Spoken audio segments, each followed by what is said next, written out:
Kung saan ang huling pagong ay napunta sa kamay ng Team Falcons ng Malines.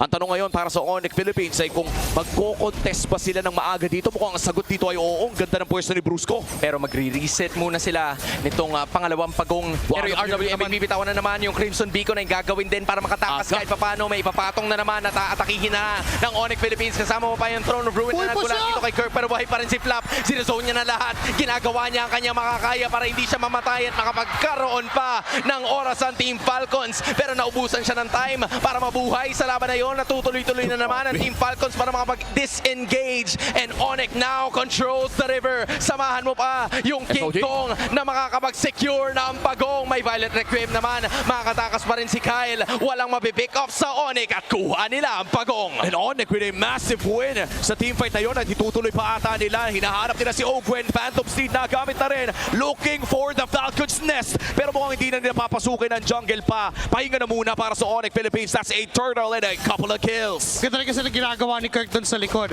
The moment na pumasok si Flap, na-delay yung pag-take ng Falcons dun sa objective, making it possible for Onyx to turn things around. Power of Wilderness wala kay Ogwen could be a death blow para kay Kirk. Pero nabuhay pa din naman siya.